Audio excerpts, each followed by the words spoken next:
Plus que jamais, les négociations entre la Grèce et l'Union européenne sont difficiles. Le référendum organisé en Grèce le 5 juillet sur les réformes proposées par les créanciers a abouti à la victoire du non à plus de 61%. Un résultat qui ne signifie pas une volonté de la Grèce de sortir de la zone euro, mais qui a encore glacé les discussions.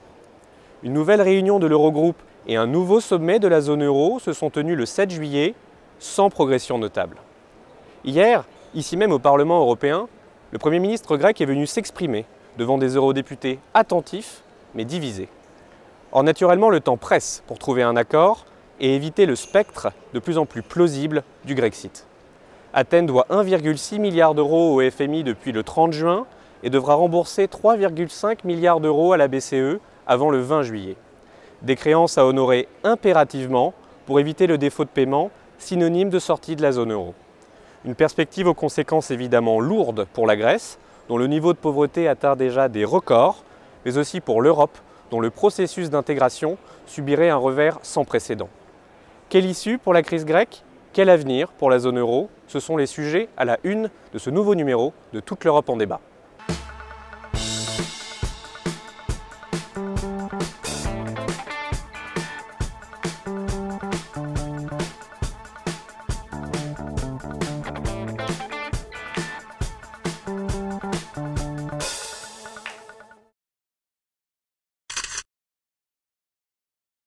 Bienvenue à tous sur le plateau de Toute l'Europe en débat, en direct du Parlement européen de Strasbourg. J'accueille aujourd'hui Véronica Lopé-Fontanier, bonjour. Bonjour. Merci d'être parmi nous. Vous êtes de nationalité espagnole, eurodéputée depuis 2009, Oui. membre du Parti populaire européen et vous faites partie des commissions du contrôle budgétaire, de l'emploi et des affaires sociales, ainsi que des affaires économiques et monétaires.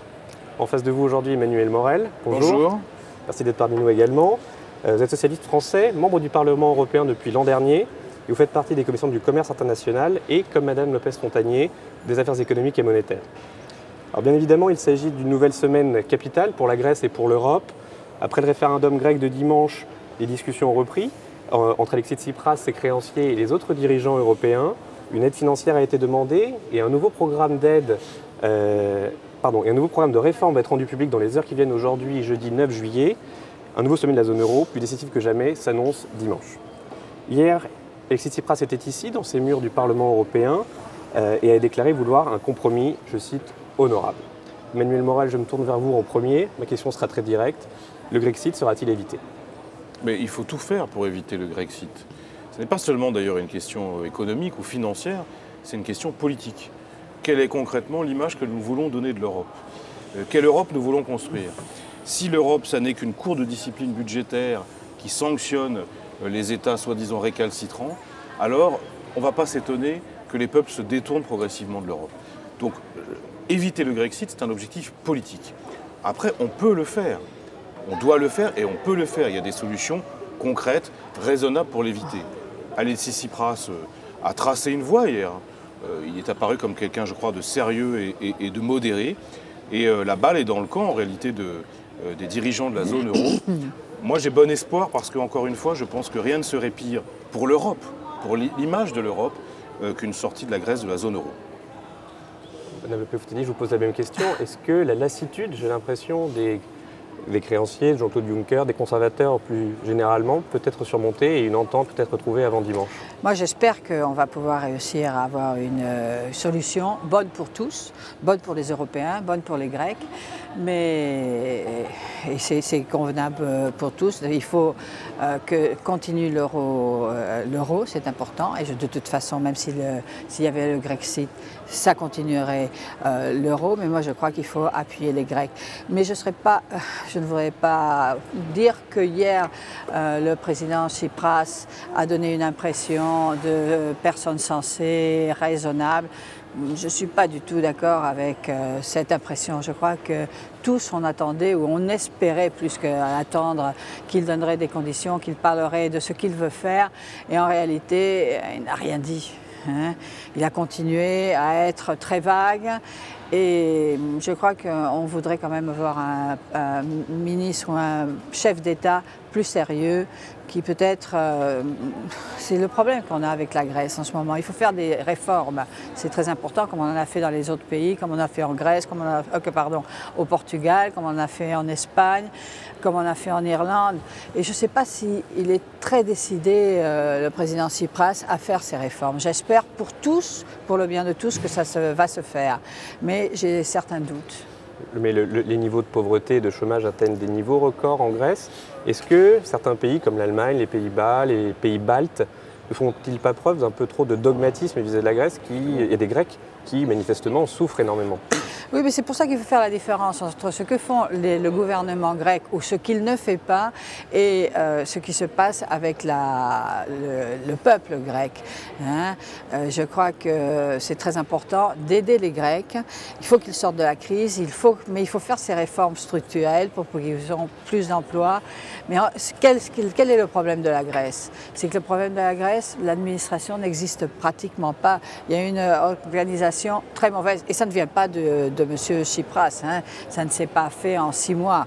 Il y avait des problèmes qui existaient déjà. Qu'est-ce qui s'est passé? C'est que maintenant il y a beaucoup plus de problèmes en ce moment. Il faut se rappeler que quand M. Tsipras est arrivé, il y avait une certaine tendance à une amélioration. Il y avait une croissance de 2,5%. À nouveau, on est maintenant dans récession. On ne peut pas continuer comme ça. Mais évidemment, l'Europe doit aider le peuple grec. Guy Verhofstadt, le patron des libéraux européens, reprochait à M. Tsipras hier dans ces murs du Parlement européen d'être un faux prophète. Il lui demandait en tout cas de ne pas l'être et il lui reprochait de ne pas avoir conduit de réforme depuis 6 mois. Est-ce que vous êtes d'accord avec ce diagnostic? Moi, je suis rarement d'accord avec Guy Verhofstadt. Et d'ailleurs, hier, il a fait preuve... Enfin, on le connaît, mais alors lui, dans le genre faux prophète et donneur de leçons insupportables, je pense qu'il a gagné le prix toute catégorie. Monsieur Weber du PPE n'était pas mal non plus. C'était vraiment l'arrogance et même une forme de mépris de la part de la droite allemande qui, hélas, moi c'est ce que je regrette, tout le PPE suit comme un seul homme la CDU et la droite allemande qui est sur une position incroyablement intransigeante, d'une dureté. Enfin, moi j'étais même choqué par à la fois le comportement des députés du PPE qui ont hué et sifflé Tsipras. Ça ne se fait pas. Moi, quand on accueille un Premier ministre de droite, je ne le siffle pas et je ne le hue pas. Et ensuite, j'étais stupéfait par la hargne, la violence des propos, pas seulement à l'égard de Tsipras, mais aussi à l'égard du peuple grec. Parce que la réalité, vous parliez de la lassitude des créanciers. Moi, franchement, que les banquiers ou que les gens du FMI soient là, je ne pense pas que ça les empêche de dormir. En revanche, moi je pense à la lassitude des Grecs qui sont saignés, rançonnés depuis 5 ans, qui subissent des politiques d'austérité qui sont folles. Parce qu'il faut quand même parler concrètement. Il y a un rapport qui est sorti dans la commission Libé, je crois, sur les conséquences concrètes des politiques d'austérité dans les pays qui les ont subies, et notamment la Grèce. Mais les chiffres sont désastreux d'un point de vue humanitaire. Là, on parle bien de humanitaire. Un taux de suicide qui explose, l'accès aux soins qui est réduit à 0, des gens qui sont dans la misère. On parle de ça. Moi, cette Europe, je ne veux pas construire cette Europe-là. Et je vous le dis tout de suite, si c'est ça le chemin qu'emprunte l'Europe, c'est mort. C'est mort parce que les peuples n'en voudront pas et ils auront bien raison. Donc moi, ce qui m'a choqué hier, c'était ça. On avait des gens qui donnaient des leçons à M. Tsipras comme s'il était un mauvais élève. La vérité et la réalité, d'abord, c'est que Tsipras, il vient d'arriver au gouvernement. Il a été élu il y a 6 mois. Il n'est pas comptable ni pas responsable de ce qui se passe en Grèce depuis 40 ans. La vérité aussi, c'est que il y a 5 ans, la situation de la Grèce était certes problématique, mais pas catastrophique. Qu'est-ce qui a incroyablement aggravé le sort des Grecs? Ce sont les politiques d'austérité préconisées par le FMI. Le PIB a diminué de 25%, la dette a explosé. Je rappelle que la dette est passée de 100 à quasiment 170%, précisément parce qu'on a imposé aux Grecs des politiques qui ne marchent pas. Mais il n'y a pas qu'en Grèce que ça ne marche pas. Je m'excuse, au Portugal, ce n'est pas brillant non plus. Et je pourrais prendre d'autres exemples. La vérité, c'est qu'aujourd'hui, on essaye d'imposer à des peuples des politiques qui non seulement sont inefficaces, mais socialement incroyablement injustes. Et si on ne met pas ça dans le débat, vous verrez, l'Europe ne s'en sortira pas. M. Juncker passe son temps à dire que c'est la commission de la dernière chance. Mais d'une certaine façon, il a raison. La question qui est posée aux Européens aujourd'hui, et les Grecs qui ont répondu à leur façon, c'est est-ce qu'on continue comme ça, une sorte de politique d'austérité avec finalement une Europe qui s'adapte aux standards et aux exigences de la droite allemande, et j'ai même envie de dire des intérêts des vieux épargnants allemands qui, eux, ont des objectifs précis, ou est-ce qu'on fait autrement? Est-ce que l'Europe, c'est encore une zone de coopération et de solidarité? Si ce n'est pas le cas, de toute façon, je vais vous le dire, Grèce ou pas Grèce, il n'y aura pas d'Europe, il n'y aura plus d'Europe, les gens n'en voudront pas. Et je finis quand même là-dessus. Parce que M. Tsipras, contrairement à ce que vous avez dit, a été précis, pas seulement sur la situation de son pays, mais aussi sur ses objectifs. Il a dit deux choses. Un, renégociation de la dette. La dette est insoutenable, c'est totalement vrai, et elle est en partie illégitime. On y reviendra. Deuxièmement, ça n'est pas vrai qu'il n'est pas pour des réformes. Sauf que les réformes structurelles qu'il préconise ne sont pas ceux des dogmatiques de la commission du FMI. Mais justement, c'est bien, c'est un débat. Moi, je suis désolé, la réforme structurelle, c'est pas forcément allonger l'âge de la retraite, appauvrir un peu plus les petits retraités ou fluidifier le marché du travail. Ça peut être autre chose. Il propose de réformer la fiscalité. Il a raison qu'il le fasse. Il propose de réorienter un certain nombre de dépenses budgétaires. Il a raison qu'il le fasse. Il propose de muscler l'administration. Il a raison qu'il le fasse. Mais laissons-lui le temps. Laissons-lui le temps. Parce que c'est ça aussi, les réformes que propose M. Tsipras, ça ne se fera pas. On ne va pas régler en 2 mois un problème qui est structurel depuis 40 ans. Madame Le Pen-Fontanier. Bon, je ne suis pas du tout d'accord avec. C'est normal. Non, ce n'est pas normal parce que je suis assez sensée. Je crois qu'il faut commencer à dire les choses comme elles sont. En 6 mois, M. Tsipras n'a rien fait. Mais il n'a rien fait, par exemple, avec les armateurs. On ne va pas il n'est pas d'accord pour de faire payer les impôts aux armateurs. Il n'a absolument rien fait. Il n'a rien fait parce qu'il est obligé de venir à Bruxelles négocier. Vous avez parlé pendant 20 minutes. Comme vous. 20 minutes, n'exagérez pas. Non, mais enfin presque. Sincèrement, hier, M. Tsipras n'a absolument rien dit et il ne fait rien. Mais je trouve que c'est tout à fait injuste de dire les Allemands, les Français ou les Espagnols ou tous ne sont pas solidaires avec la Grèce. Si on regarde ce que coûte à chaque... Parce que ce ne sont pas les banques qui ont prêté en ce moment de l'argent aux Grecs, ce sont tous les citoyens, ce sont les États. En Espagne, pour chaque Espagnol, la dette grecque coûte 531 € pour chaque personne. En France, 642. Et en Allemagne, 700 €. C'est ce que devront payer les Espagnols, les Européens, si les Grecs ne payent pas leurs dettes. Mais je crois n'a jamais dit qu'il ne paierait pas la dette. Je vous en prie. Bien sûr qu'il ne va pas payer, mais ce n'est pas le problème. Ce qu'on veut, c'est être solidaire avec la Grèce, solidaire avec les Grecs plus qu'avec la Grèce, mais surtout qu'ils fassent les réformes pour qu'ils puissent sortir de cette crise. Comme on a fait les Espagnols. Les Espagnols ont dû prendre des mesures très difficiles. Avec des résultats contrastés. Oui, effectivement. En ce moment, on est le pays qui a la croissance la plus importante en ce moment-là, 3% de croissance. On est en train de... Tous les mois, on a le chômage qui descend. Avec le Parti socialiste, c'était un désastre. On les a laissés avec beaucoup d'argent et on a récupéré le gouvernement avec une dette épouvantable. Ça, en général, c'est ce que font les socialistes quand ils gouvernent. Mais je ne voudrais pas... je voudrais continuer... Et sur la dette, est-ce que vous me permettez, est-ce qu'il faut restructurer la dette? Vous voulez aider les Grecs? Est-ce qu'elle semble insoutenable? 177% du PIB, le FMI lui-même dit qu'il faut la restructurer. Est-ce qu'on avance sur ce point? Mais ce que je crois qu'il faut faire d'abord, le grec doit faire d'abord les réformes. Parce que ça ne suffit pas de restructurer la dette s'ils ne vont pas faire les réformes. Parce qu'il y a eu déjà une restructuration il y a des années. Et qu'est-ce qui s'est passé? Rien du tout. La dette a augmenté. Pourquoi? Parce qu'il n'y a pas de réforme. Hein? Il n'y a pas de réforme dans le cadastre grec.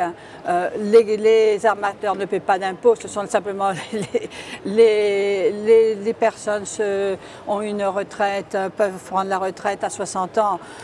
C'est très joli, Est-ce mais... qu'il ne faut pas faire la restructuration et les réformes en même temps? Il faut faire d'abord les réformes et on verra après avec la restructuration. Parce qu'on fait des restructurations, on laisse de l'argent, mais après il ne se passe rien. Un défaut de paiement serait plus coûteux. Un défaut de paiement serait plus coûteux c'est bien le débat aujourd'hui. Qu'une restructuration. C'est bien le débat aujourd'hui, c'est qu'on nous dit ça coûte tant par personne, tant pour chaque Français. Mais c'est important, il faut dire la vérité. Mais en réalité, c'est pas du tout comme ça que ça se passe. Bien sûr que c'est comme ça. Je voudrais y revenir, mais surtout, il y a autre chose, c'est que si on suit la logique de la droite européenne, ça conduit tout droit à un défaut de paiement. Mais alors, je peux vous dire que s'il y a défaut de paiement, là, ça va coûter bonbon à tout le monde.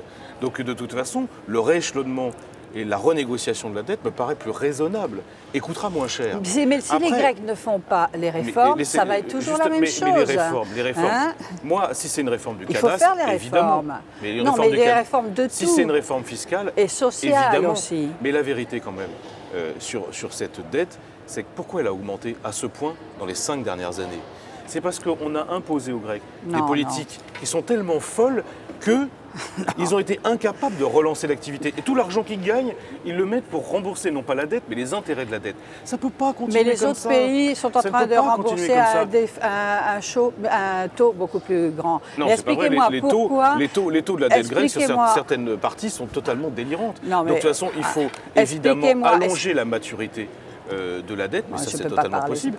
C'est ce que préconise le FMI d'ailleurs. Moi je ne suis. C'est pas une histoire de gauche ou de droite, là, c'est une histoire de raison. C'est que je ne peux pas parler, c'est pas un monologue. À vous la parole, à vous la parole. Non, mais en réalité, je crois qu'on est en train de dire tous, nous voulons aider les Grecs.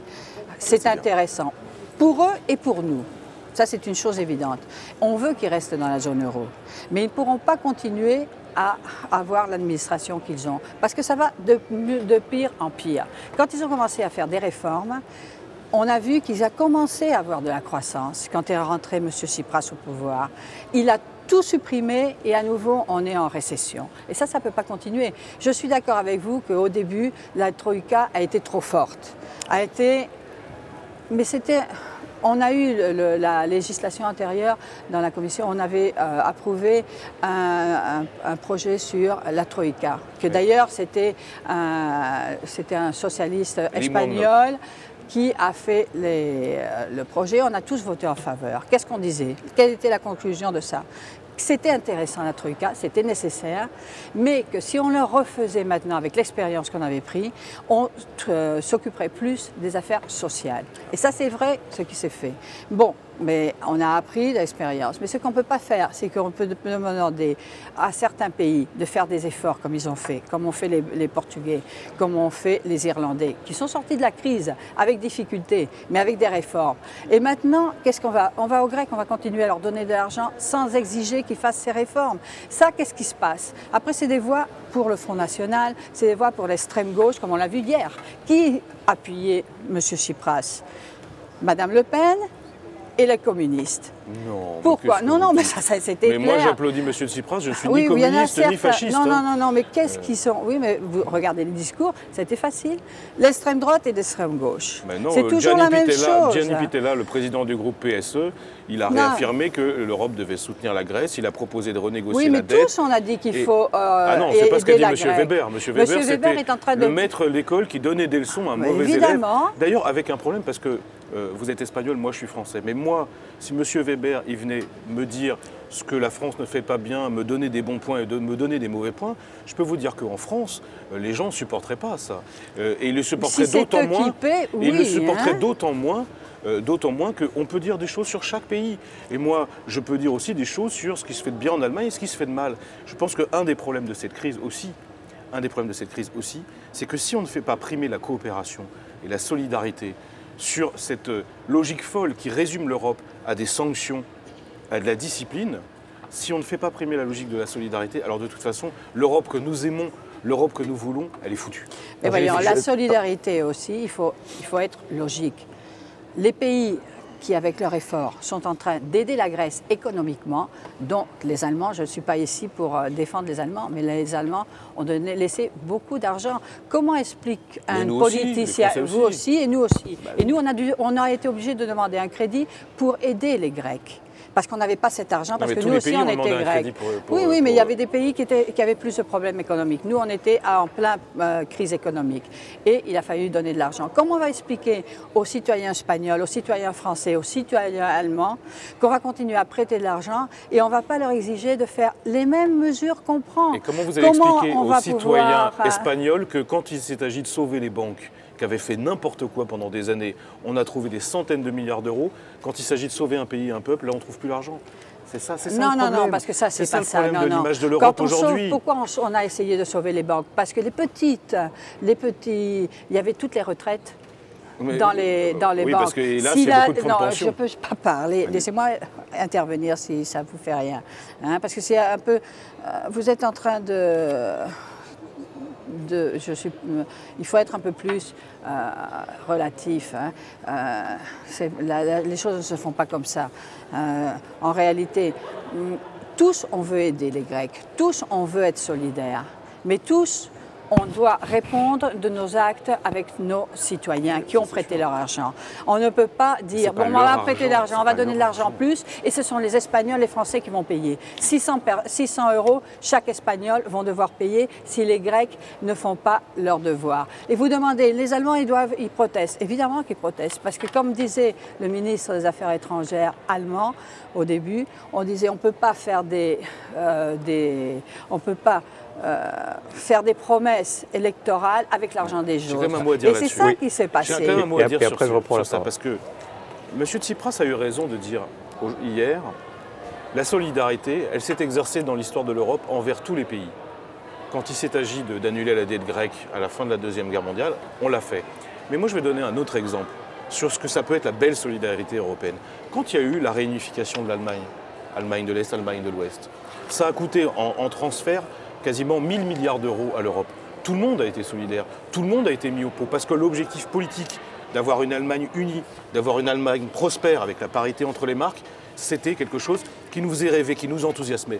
Là, on a été capable de faire de la solidarité. On est capable de faire de la solidarité quand il y a certains pays, comme la France, qui sont contributeurs nets, c'est-à-dire qui donnent plus d'argent qu'ils n'en reçoivent, parce qu'il faut aider via les fonds structurels certains pays d'Europe du Sud ou certains pays d'Europe de l'Est. Et ça, c'est bien. Cette solidarité dont on a fait preuve, il faut continuer. Et c'est pas, les Grecs ne sont pas feignants, pas courageux, pas travailleurs, tout ça n'est pas vrai. Ils ont une situation aujourd'hui qui est, d'un point de vue humanitaire, désastreuse. Il faut les aider, mais il faut surtout les aider à relancer l'activité économique. Parce que là, le débat, vous disiez, M. Tsipras, il ne fait rien, c'est pas vrai.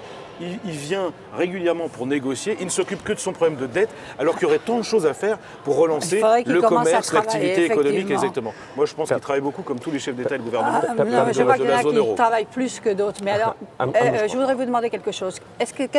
Quel est le message que vous allez envoyer aux Français? Vous allez leur dire, il faut être solidaire avec les Grecs. Vous allez payer pour que les Grecs puissent continuer à être à la retraite à 60 ans, puissent continuer à ne pas payer d'impôts, mais vous, les Français, vous allez payer pour que les Grecs ne paient pas d'impôts. C'est ça le ça. Mais vous savez que si vous présentez les choses comme ça, il n'y a plus d'Europe. Il n'y a plus d'Europe. Non, mais c'est ça exactement. Mais c'est ce que vous êtes en train de dire. Non, mais la solidarité, c'est entre tous les peuples. Mais qu'il y ait le même niveau. Si aux Français, on leur demande de travailler, on leur demande de payer d'impôts, il faut aussi aider les Grecs, mais il faut leur demander de travailler et de payer aussi des impôts. Et en ce moment, ce qui se passe en Grèce, c'est que personne ne paie d'impôts. Les armateurs ne paient pas d'impôts, les actionnistes, les personnes qui ont des actions dans les grandes sociétés d'armateurs, ils ne paient pas non plus d'impôts. Parce que, et ça, M. Tsipras n'a pas voulu le changer. Il en a parlé hier en disant...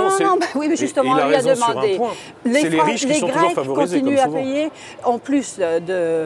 paient plus pour l'armée que les Français, qui sont ceux qui ont le plus. Qu'est-ce qui se passe? On va demander aux Français ça?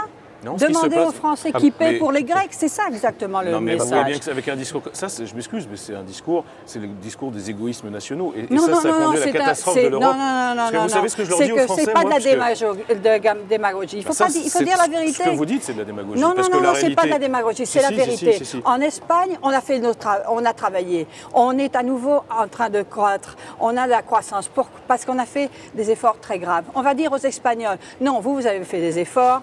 On a la retraite, on les a. Maintenant, on doit avoir la retraite plus tard parce qu'il fallait payer.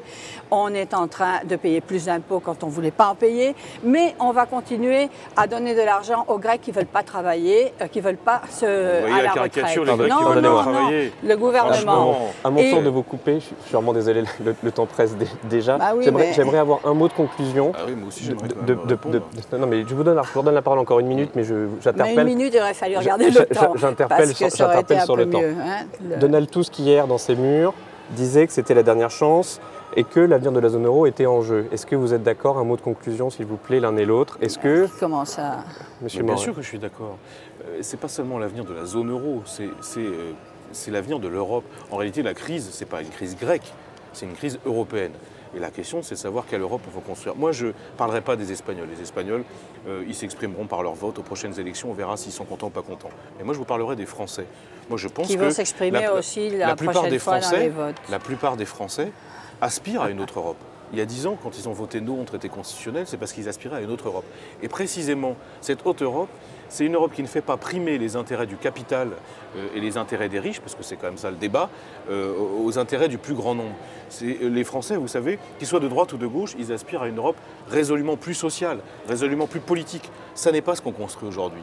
Donc le message, je pense, de la sortie par le haut de la crise grecque, c'est il faut réorienter la construction européenne, qu'elle soit plus solidaire et plus politique, et plus démocratique aussi, parce que ça, et de ce point de vue-là, le référendum l'a bien montré, c'est bien de temps en temps de demander l'avis au peuple sur ce qu'on est en train de faire, nous, à Bruxelles et à Strasbourg. Madame Lopez-Fontagné, un mot de conclusion?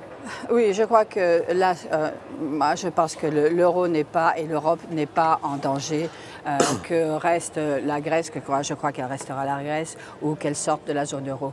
Moi, je crois que ce qu'il faut faire, c'est plus d'Europe, plus d'Union européenne, plus d'union fiscale, plus de solidarité, plus